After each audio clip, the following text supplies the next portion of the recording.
Heat presses on sand and wiregrass. Cicadas lay a high, steady tone. A dark doorway exhales cool air into the glare. Inside, the floor is polished by years of traffic. Outside, a fan of pale soil catches seed. A fox passes, nose low, then yields to a snake sliding home. Beetles vanish at the lip and reappear minutes later with dust on their shells. When flame moves across the pines, bodies crowd the entrance in tight, breath-steady clusters. Nothing about this looks accidental. It is the architecture of ecosystem engineers who shape safety out of heat and grit, borrowed rooms beneath a burning forest. This is longleaf and scrub country, a fire-prone patchwork from the coastal plains inland. Lightning sets the calendar. Fast, frequent burns keep the canopy open and the understory bright. The builder here doesn't sprint, it digs. One tunnel may serve for decades, with a stable entrance mound, an apron, that marks the address long after the resident moves. The design is consistent. An oval cross-section, a slow grade, a terminal chamber. Neighbors learn the addresses and memorize which doors are occupied. Borrowed Burrows becomes more than a phrase. It reads like a map of refuge stitched across sandhill and flatwoods. Only after long watching does the worker resolve into a name. The Gopher Tortoise, Gopherus polyphemus, a dry land reptile whose shovel forelimbs trade daylight for depth. Here is the paradox, stated exactly as the core mystery. Why do Gopher tortoise burrows function as keystone refuges across fire-prone landscapes beyond the needs of the tortoises themselves? Typical tunnels run 3 to 12 meters, 10 to 39 feet, sometimes deeper than 2 meters, 6 to 7 feet, where soil allows. Inside, temperature and humidity swing less than on the surface, often several degrees cooler by day and warmer on cold nights. That microclimate buffers drought and frost, buying time for small bodies with narrow limits.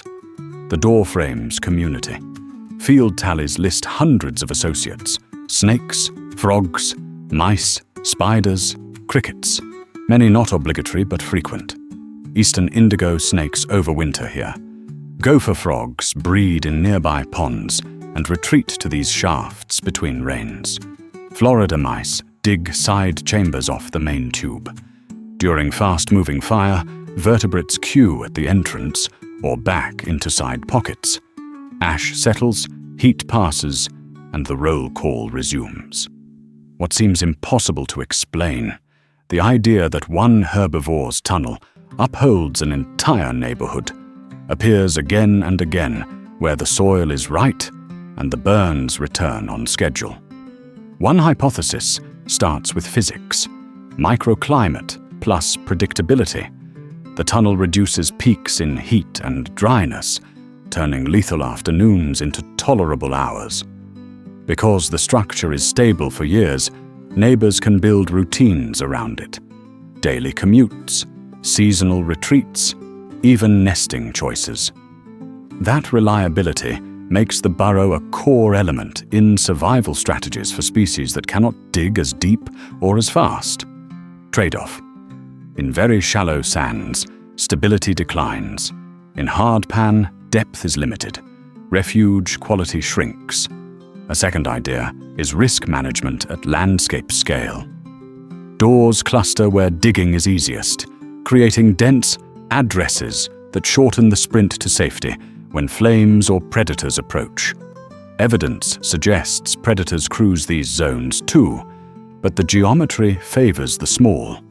A narrow tube forces a single-file chase, or none at all.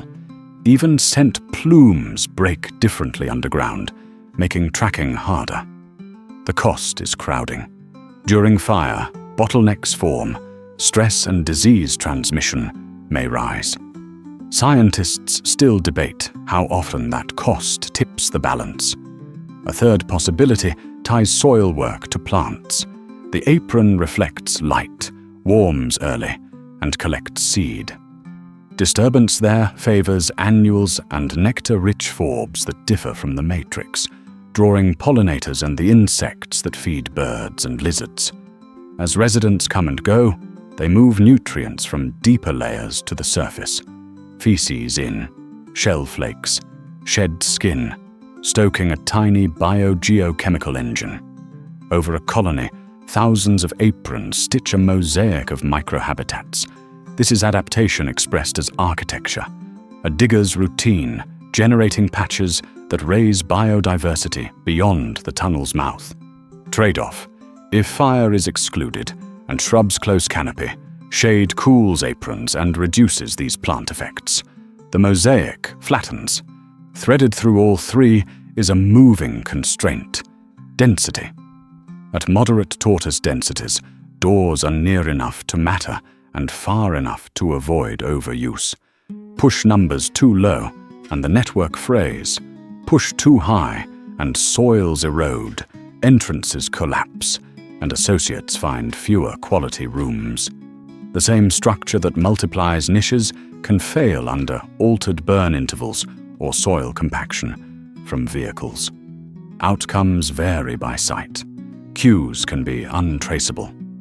Nobody knows why one sandhill supports a buzzing town, while a nearby ridge with similar trees stays quiet. And yet the pattern holds often enough to earn its full name after the midpoint. Borrowed Burrows, the tortoise that shelters a town. A single tunnel shelters many, but the system also shelters time.